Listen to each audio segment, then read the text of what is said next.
So, welcome to Help the Helpers. I'm very glad you're here.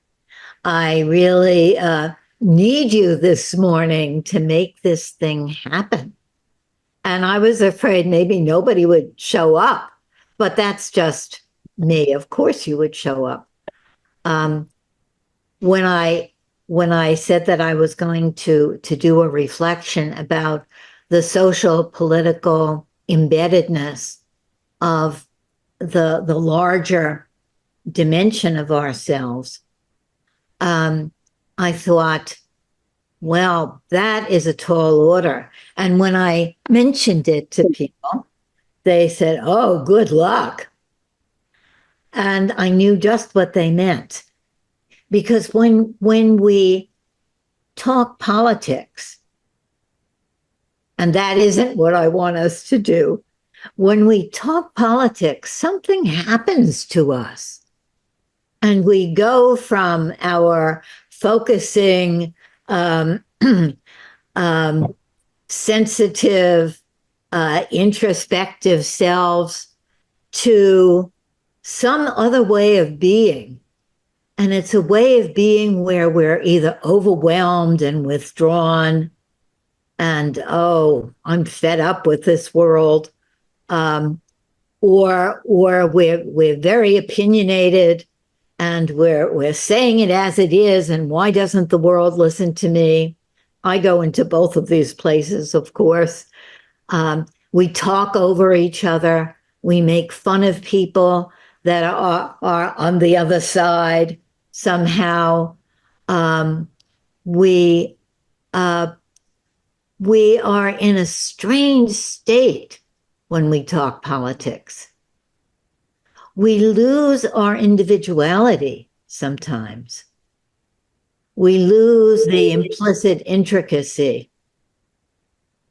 We lose our focusing. I don't want us to go there. So I want to make a distinction between talking politics and talking from our social political selves. And this is very important to me, to have this conversation with you.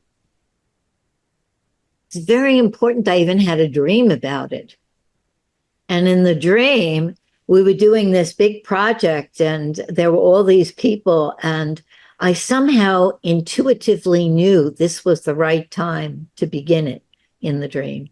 And maybe that is the way I feel. And in a sense, I feel like I've been preparing through our community empowerment, through all the work on groups, to be able to have this conversation with you and to be able to have it in such a way that we aren't talking politics in the ordinary way. But why do I care? Why is it important to me? I'm not a political person. I don't like politics. But now listen to that. I'm not a political person. Can I say that? Is that true? Can any of us not be? We are interaction with the world. And of course, I'm a political person. All of us are political people.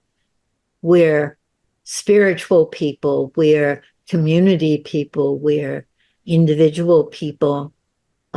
We're historic people. We're people going into the future.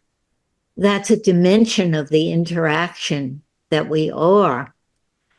And that's why many of us say, well, we all are homophobic, racist, whatever, because that's in us somehow, because we are these larger systems, and we have to be aware of how we are interacting with the larger systems.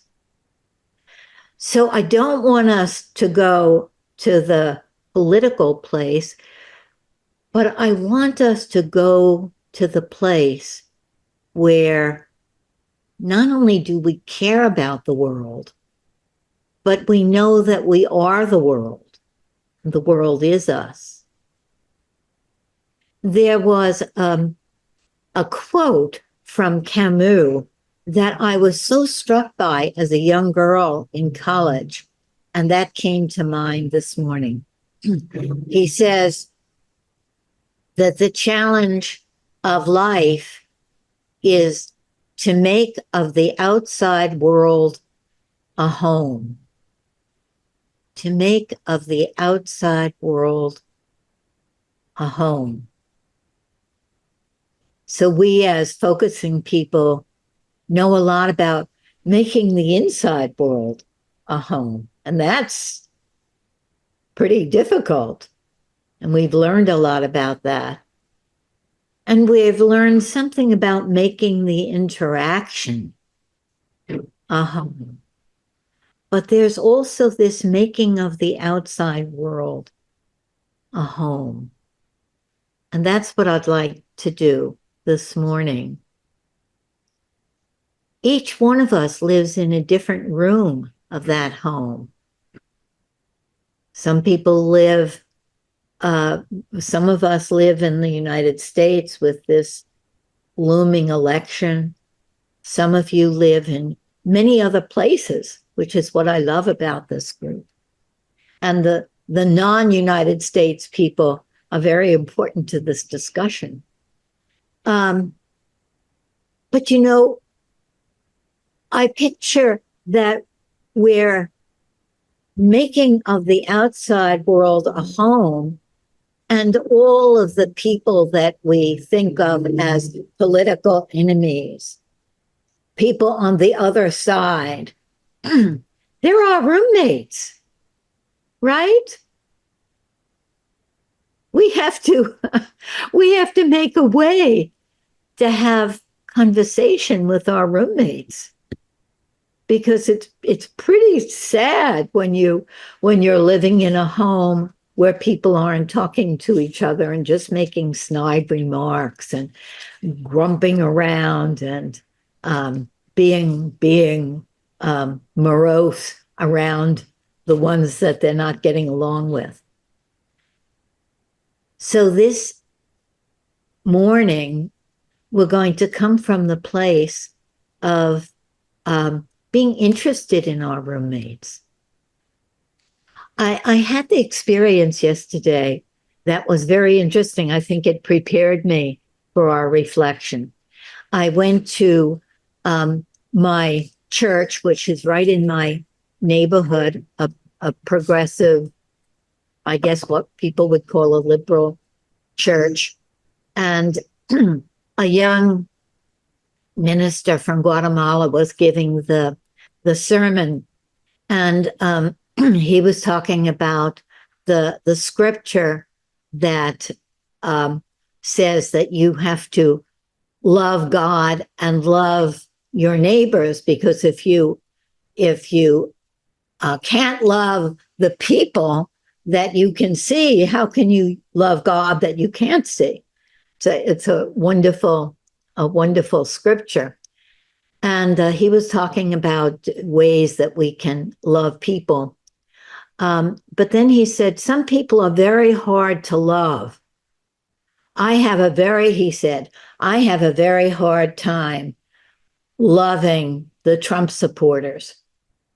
I have a very hard time loving the people who are against abortion. I have a very hard time loving the people that deny climate crisis. I have a very hard time, and he kept going. He said, I have a very hard time loving the fundamentalist Christians. And as he was saying this, I felt myself getting very cramped up. Oh, I felt to myself, if my father were here, he's a fundamentalist, he was a fundamentalist Christian, how would he feel that this young minister would have such a hard time loving him? And I wanted to say something, but I felt very shy. and worry. Maybe he would feel criticized, and I wanted to support him. But I did go up to him right after the service, and I said to him how complicated and difficult the whole thing is. And I shared with him that if my father had come with me, he would have felt very hurt that the minister said he would have such a hard time loving my father, who is a fundamentalist Christian. And I said, if I had gone to my father's church, the preacher probably would have been talking about how hard it is to love lesbians, how hard it is to love these liberals, how hard it is. And I would have felt so hurt. And he really got the point, and he thanked me for pointing that out. And he said, well, it's the hateful ideas that are hard to love. And then I thought to myself afterwards, well, what are these hateful ideas? Are they really, is it the idea? What are the ideas? We don't even know sometimes. The people who hate lesbians aren't really hating me.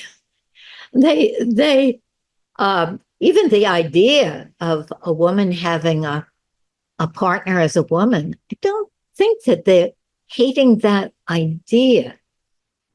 So if we bring our focusing selves, we're bringing all the implicit intricacy.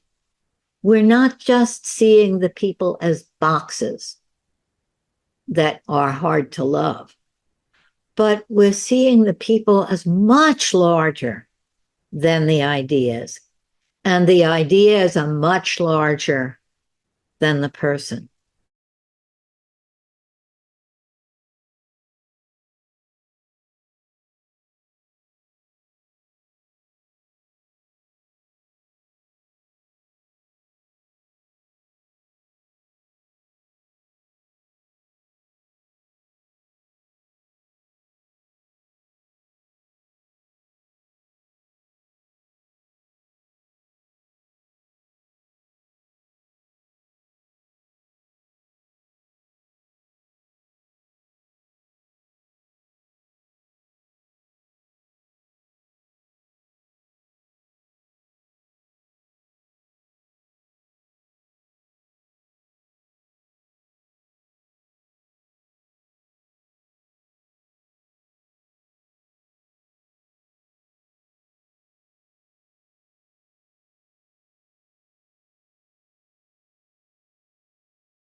And yet, we are living together in the house of the world. Who's going to make the coffee in the morning? Who's going to do the dishes? What kind of house do we want to have? Are my antiques welcome in this house? What about the motorcycle that's in the doorway and I can't get out the door? Or there's also our concrete living together in this earth that comes into it that's very difficult for us to navigate. I just wonder what other people think about that.